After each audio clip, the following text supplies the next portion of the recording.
we'll get the technology sorted eventually. This lesson today follows on from what we were talking about a while ago in regard to the contribution. I'll get you to use your imagination for the opening part. So imagine that here in my left hand I'm holding a big diamond, and imagine in my right hand that I've got a litre of water, tap water. Now which of those is the most valuable? And you say, well, that's obvious. You know, depending upon the colour of the diamond and the quality of the diamond, that could be worth tens of thousands, hundreds of thousands, even millions of dollars. A litre of tap water is worth less than a cent.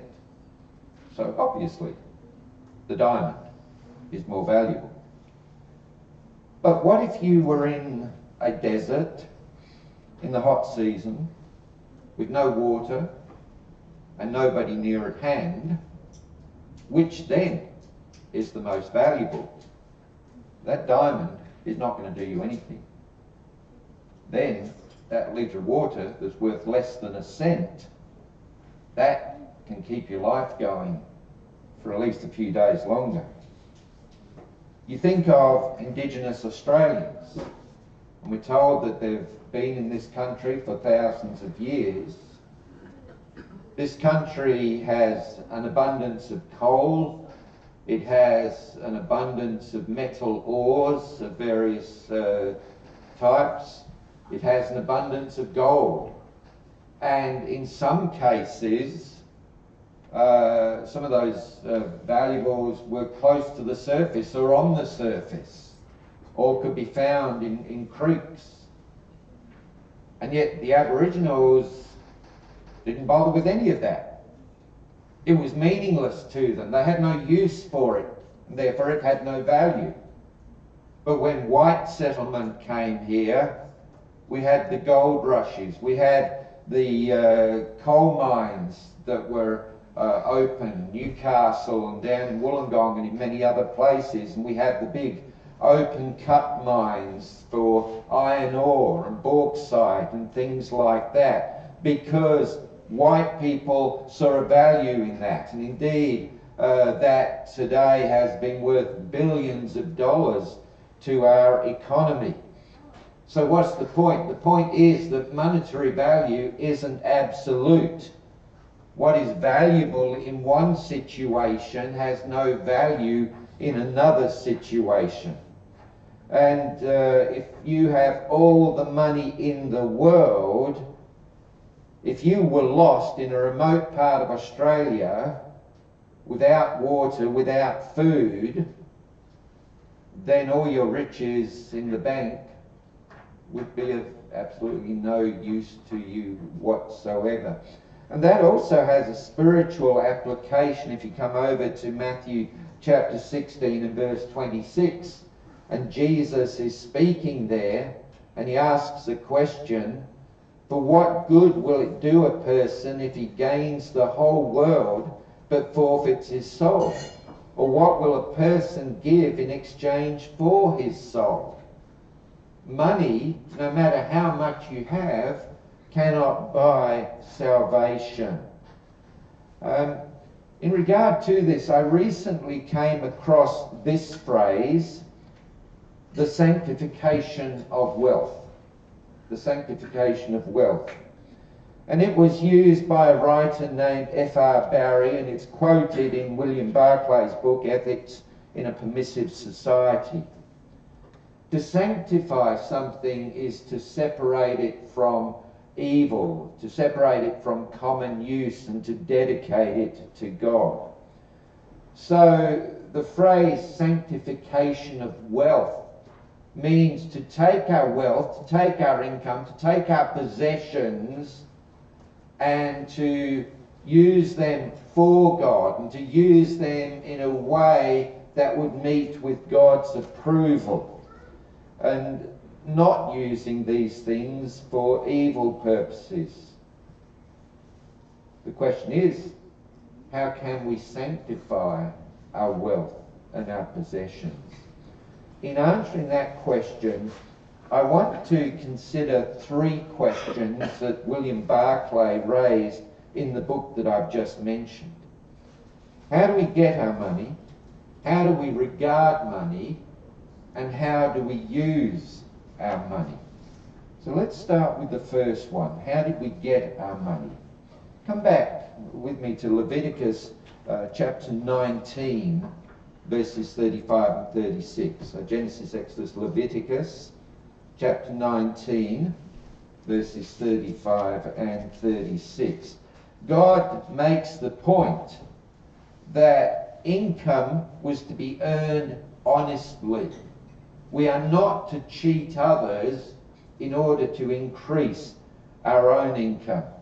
Leviticus 19 and verse 35, you shall do no wrong in judgment, in measurement of weight or volume. You shall have accurate balances, accurate weights, and an accurate ephah and an accurate hin. I am the Lord your God who brought you out from the land of Egypt. An ephah and a hin are dry measures and liquid measures. And the idea was that you were to keep your measures honestly. Some of us can remember back when you would go to the deli to buy, say, sliced meat or sausages or something like that. And one of the things you learned to watch for was whether the shopkeeper had their thumb on the tray and made it therefore appear to weigh more than what it actually was. You asked for a pound of something or a kilo of something, you expected a pound or a kilo. Similarly with liquid measurements, a pint or a litre. So God says that you earn your income honestly. And along with that, he says we should not pursue wealth through theft. One of the 10 commandments, you shall not steal. And you've got that again over in Ephesians 4 and verse 28, where the scriptures there talk about how our lives should be transformed when we become Christians. And one example of that, Ephesians chapter 4 and verse 28, the one who steals must no longer steal. So a basic point in this is that we can't say that we are using our wealth, our income for God, if we're earning our income in an ungodly fashion. So that raises a question. Are there jobs or pursuits that Christians should not engage in? Well, in regard to this, what we have to do is to apply biblical principles and say, in view of what the Bible teaches, would this job be right? Would that job be right? For instance, while we're here in Ephesians chapter 5, you go over, while we're in Ephesians, go to Ephesians chapter 5, beginning in verse 3. But sexual immorality or any impurity or greed must not even be mentioned among you, as is proper among saints. And there must be no filthiness or foolish talk or vulgar joking, which are not fitting, but rather giving of thanks. For this you know with a certainty, that no sexually immoral or impure or greedy person, which amounts to an idolater, has an inheritance with the kingdom of Christ and God. So if we're in a job or interested in a career which involves some of those qualities, we have to say, no, that's not the sort of thing that I should be involved in. Or we could ask ourselves, does my job cause social harm? Well, if you read the statistics regarding the impact of, say, the alcohol industry, the gambling industry, the tobacco and vaping industry, you'd have to say, no, that's not the line of work that I need to be involved in because of all the harm that it causes, and there's plenty of evidence in regard to that. Does the job involve lying or cheating? Some jobs are like that. Is the job legal? One of the people who used to be a member here applied for a certain job. It was a lunch truck. If you know, you've got people sometimes who go to various work sites with a vehicle and they can serve you food. And she was asked whether she was prepared to speed to get around as many places as was needed. And that was a part of the job. You had to be able and willing to break the speed limits. And so she said no. So is your job legal? There is a point here that certain industries, certain careers may be legitimate of themselves, but certain companies within those industries conduct their business in an illegitimate fashion. For instance, nothing wrong in being in the building industry, but some building companies do construct buildings in a shoddy way in order to cut costs and increase profits. Used car dealers, I used to be in the vehicle finance industry. There are some used car dealers who will disguise shonky vehicles in order to make a profit.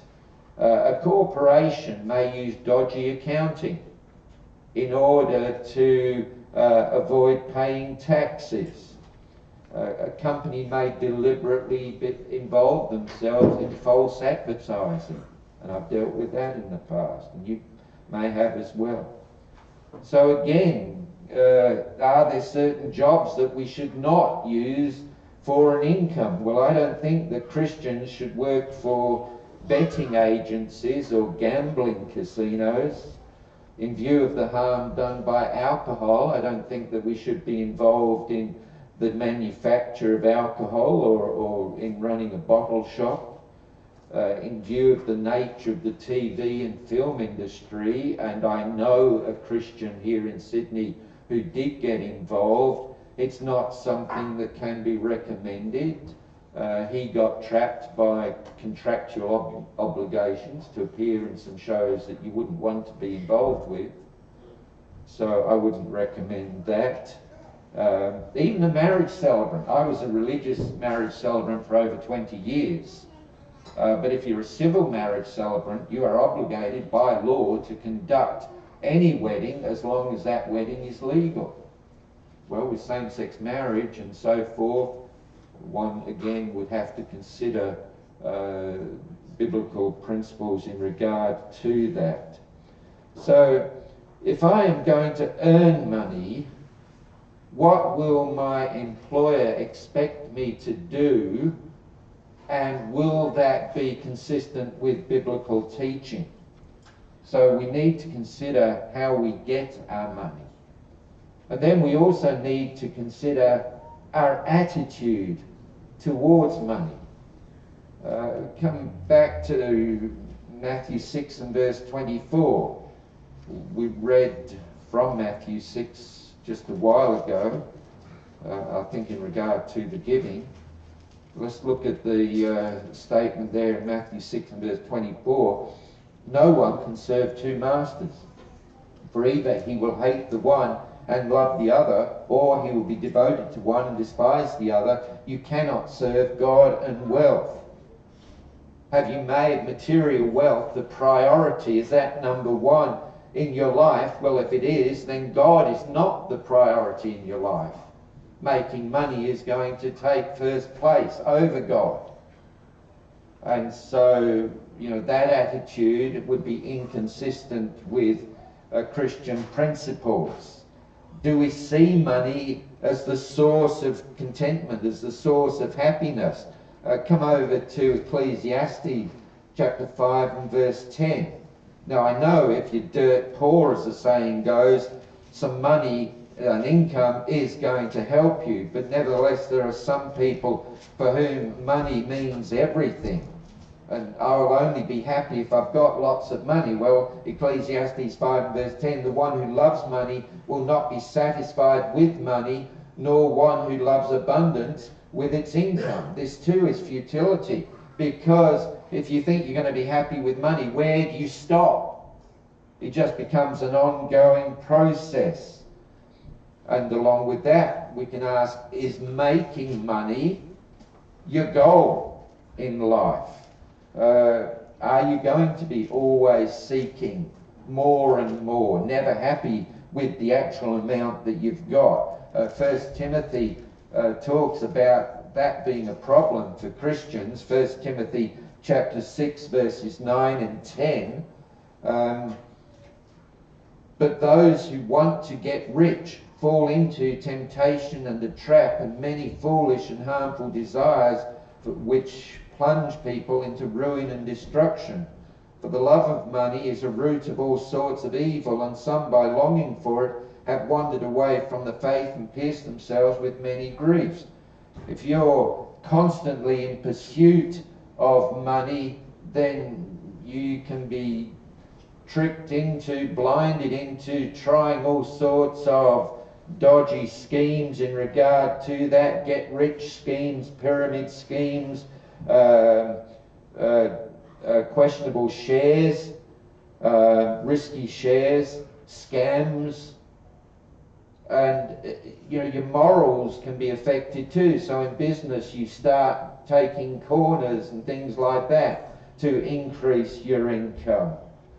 And then we also have to ask whether or not our attitude to wealth and to business is such that it just blanks our minds to God.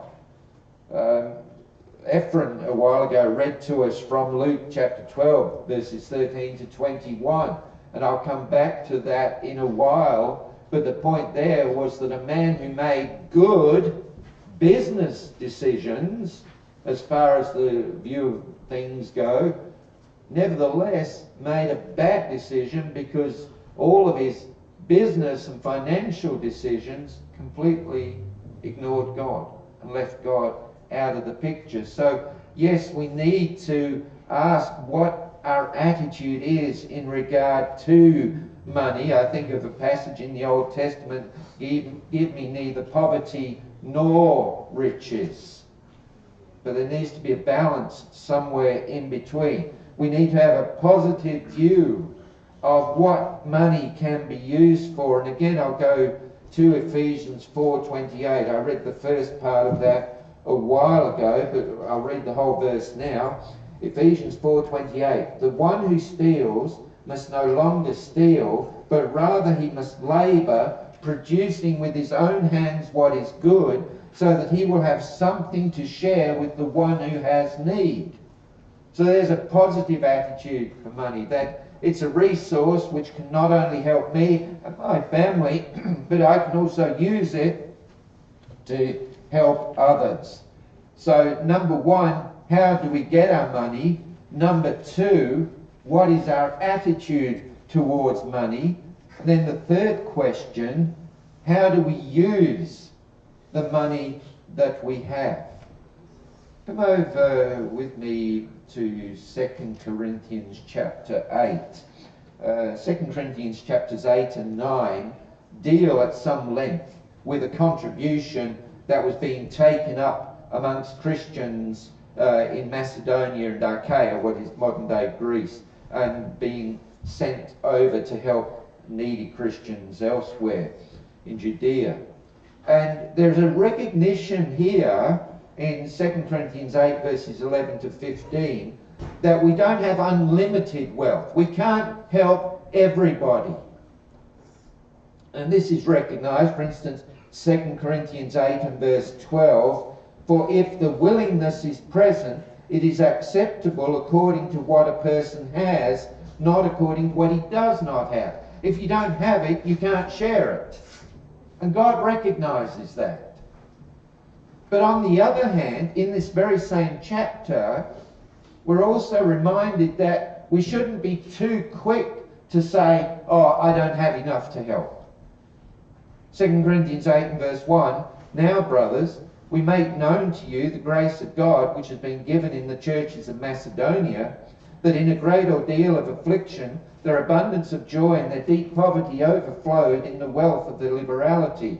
For I testified that according to their ability and beyond their ability, they gave voluntarily, begging us with much urging for the favour of participating in the support of the saints.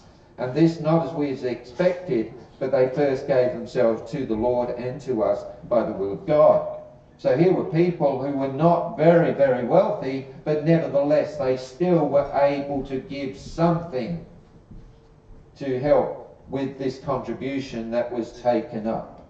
So yes, God recognises that we can't give what we don't have, but on the other hand, as I said, we shouldn't tend to just limit things and say, oh, I just don't have much, I can't give anything. So how can we use our money for God? Well, I've really just talked about one thing, and that is to help others. This contribution that is mentioned in 2 Corinthians 8 and 9 is also spoken of back in Romans chapter 15, after it's been taken up. And Paul talks about it in his letter to the Romans, Romans chapter 15 and verses 26 and 27, talking of the giving from Macedonia and Achaia. For they were pleased, well actually starting verse 26, for Macedonia and Achaia have been pleased to make a contribution for the poor among the saints in Jerusalem. For they were pleased to do so, and they are indebted to them.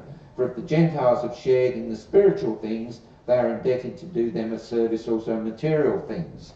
The churches in Judea had sent the gospel to other places, so now the idea is, well, it's appropriate that Christians in these other places help the people in Judea who are going through hard times, so we can help others.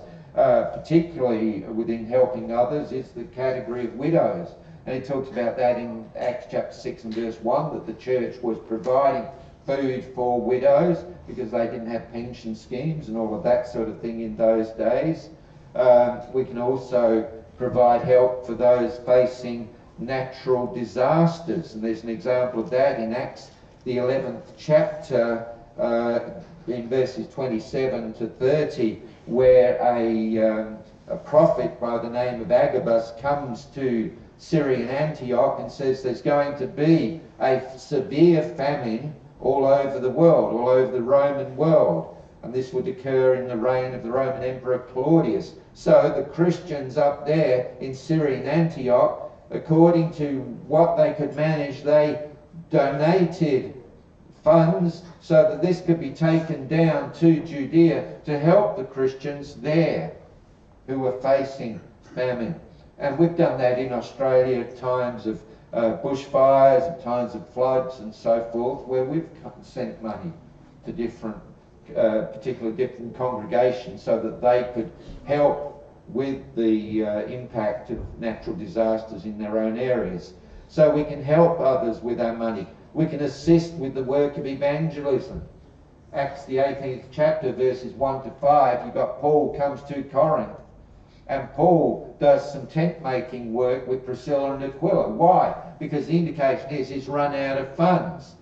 So he's doing that to earn an income to survive on, and then as he can, he teaches in the synagogue. And it says that when Silas and Timothy come down from Macedonia, Paul is able to devote himself fully to the work, which would indicate that Silas and Timothy brought funds donated by the churches in Macedonia. And indeed, when we go to Philippians, the 4th chapter, Paul comments on the fact that the Philippian congregation was particularly a congregation which had donated to his work and supported it. So we can assist preachers, and we can assist elders. In 1 Corinthians chapter 9, the principles which Paul puts forward in regard to supporting evangelists are the principles cited over in 1 Timothy chapter 5 in regard to elders, and particularly elders who are busy in preaching and teaching. So an elder could be a full-time elder supported by the church and involved in preaching and teaching. So we could be involved in that sort of support as well. And also individually we could support various things so that the church is not burdened. And it talks about that in 1 Timothy chapter 5 in regard to the support of widows, and it instructs Christian families by saying, if you have a widow in your extended family, then you support her so that the church can support others. And so extend the area of help. and indeed in this congregation we've had various ones who have provided for some of the things that we need in the congregation, thus saving the congregation that expense, so the congregation can then deal with other matters. So there's a range of things that we can do in using our money for God, but we do face challenges in regard to that. We've already mentioned from 2 Corinthians 8 that our incomes may be limited to the point where we can't help with every need. There's also factors like inflation, where our income may stay the same but prices are going up, and we're in a situation like that now. And then when we've got a young family, there's all the expenses, educational expenses, food, clothing, and all of that sort of thing. So there's those things to deal with. And we are taught in the scriptures the need to look after our families. But there's also some positive aspects to that. Inflation doesn't go on and on. Inflation can level out. As we go on with our jobs, we may have pay increases as we get promoted. Our children grow up to the point where they leave home and we're no longer having to deal with their educational expenses and food and clothing and so forth. They begin earning their own income.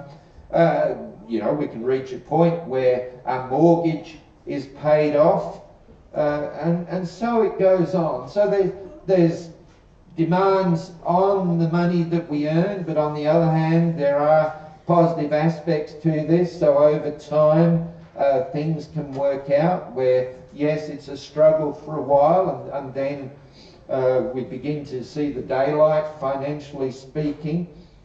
But it's not just a matter of earning more or having to pay less for something, but there is also the matter of being wiser with money, of learning how to manage money. And you'll remember that before I became a preacher, finance was my background. That was my job in various areas, working with money. So I've seen what can be done with money, and I've seen the mistakes that are made with money, and I've seen there are some who just don't know how to handle money. So there are some basic principles here that we can apply to stretch our money, shall we say. Avoid impulse spending. If necessary, write a list of the things that you need at the supermarket and stick to the list. Don't go, oh, that'd be nice. Oh, that'd be nice. Oh, yes, that'd be nice too. And, what was going to be a $100 shop becomes a $130 shop or something like that. Avoid impulse buying, and that would involve also setting priorities. What are the things that you really need as opposed to the things that you would like? If you've got patience, a lot of times you'll be able to buy some of the things that you would like later on. But if money's short, then set priorities. Don't buy gadgets every time a new model becomes available. And that's the case with mobile phones. And there are people who race to the store when the next model comes out, when the model they've got does everything that you need. And also remember this, if it's a brand new model, it costs more. If you wait a year or so, the price will drop. Don't buy expensive items just to impress others. Why buy a Mercedes if a Subaru will do the job? If a Subaru will do the job, then buy a Subaru.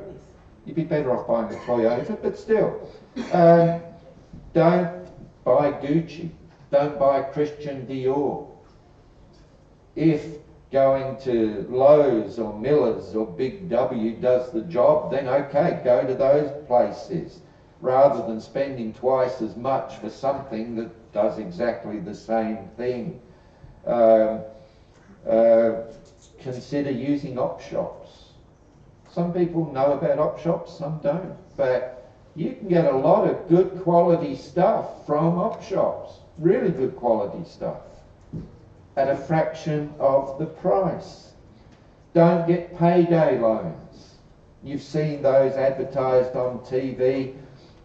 The idea of being able to get a loan with just a quick phone call. The trap with that is very high interest rates. And you can find yourself never getting out of that cycle of borrowing and borrowing simply because you can't deal with the interest levels. Remember that small expenses add up over time, and I've talked about this before. You might buy your mandatory cup of coffee on the way to work.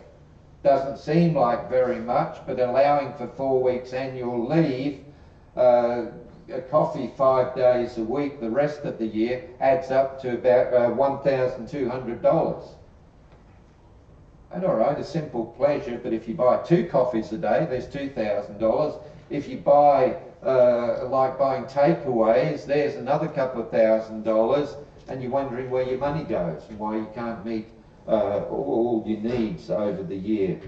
And don't get trapped into buying more than is necessary just because you've got credit cards, and that is a big trap. You know, you might have 2 or 3 credit cards. Oh, well, I've got $5,000 limited, $7,000. Think of all the things I can buy. You've got to pay for that somewhere along the line. And that also brings up the point, as much as possible, try to pay off that outstanding balance every month. I watched a documentary on this once, and people saying, I don't understand why I'm in so much trouble. You know, I get $3,000 on my account and it says a minimum payment $50, and I pay the $50. You know, as the saying goes, duh. If you've got a bill for $3,000 and you're only paying $50, what does that tell you? You still got a bill for $2,950.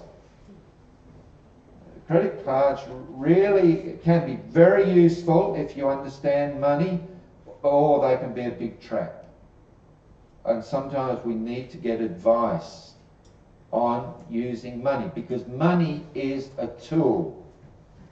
And just like every other tool, money works best if you understand how to use it and avoid some of the traps. An interesting point in Scripture is that God enables us to give. People who are givers, it's not only a matter of being blessed by God, it's that God will use that, shall we say, gift of yours and provide you with the resources to be a giver. Again, it talks about this in 2 Corinthians, this time chapter 9. And let me just read a part of that very quickly. 2 Corinthians chapter 9, beginning in verse 6. Now I say this, the one who sows sparingly will also reap sparingly, and the one who sows generously will also reap generously. Each one must do as he has decided in his heart, not reluctantly or under compulsion, for God loves a cheerful giver. And God is able to make all grace overflow to you, so that always having all sufficiency in everything, you may have an abundance for every good deed. As it is written, he scattered abroad, he gave to the poor, his righteousness endures forever. Now he who supplies seed to the sower and bread for food will supply and multiply your seed for sowing and increase the harvest of your righteousness. You will be enriched in everything for all liberality, which through us is producing thanksgiving to God. Now, do we believe that? God says, I will provide for you. If you are a giver, I will enable you to use that talent. Before I got up here, Ephraim read out the passage found in Luke chapter 12, verses 13 to 21. And that tells of a wealthy landowner who had a bumper harvest, and rather than throwing that away, he acted very wisely. From a business point of view, He increased the storage capacity of his barns, stored his produce, and ensured an income that would continue into the future. If everybody had a bumper harvest and everybody sold it, then there would be an excess, a glut in the market, and prices would fall. So this man sold a certain amount, but also held on to a certain amount to sell it over time. Now that, financially and business-wise, would be regarded as common sense. But what did God say? God called him a fool. And why was that? Because that man did not know he was going to die that night. Although he'd acted wisely from a business perspective, Luke chapter 12 verse 31 tells us that he'd stored up treasure for himself and had not been rich in regard to God. In fact, he had left God completely out of the picture, and he'd left spiritual things out of the picture, and thus he wasn't prepared. So again, we might have a good income, we might act wisely with money, we might build up a good balance in bank account and whatever else. But keep in mind the phrase that I mentioned earlier, the sanctification of wealth. The idea is of using our wealth, our possessions, our savings as God wants us to be servants of God in that regard. What does that involve? Number one, earning our incomes in a godly way. Number two, having a godly attitude towards money. And number three, using our income in a godly way. So earning in a godly way, thinking of it in a godly way, using it in a godly way. And yes, that involves thought. It involves managing our spending rather than just spending on a whim. It can involve changing our spending habits sometimes. And I've said this in the past, that it has been said, tongue-in-cheek, that when we baptise people, we should ensure that they still have their wallet or their purse or their credit cards on them so they get baptised as well. Because the message is, when we're baptised into Christ, we're not just giving ourselves to Christ, we're giving everything to Christ for his use, including our wealth. Now, as I said, that's tongue-in-cheek. I'm not making that a doctrine, but it's an illustration. We are blessed in this country compared with many places. We have good incomes compared with many places. We need to use those incomes wisely and involve God in our incomes and our spending. And rather than giving God the leftovers, let's give God the priority. He enables us to have what we have. So let's give back to him as we should. So I'll hand back to Brian.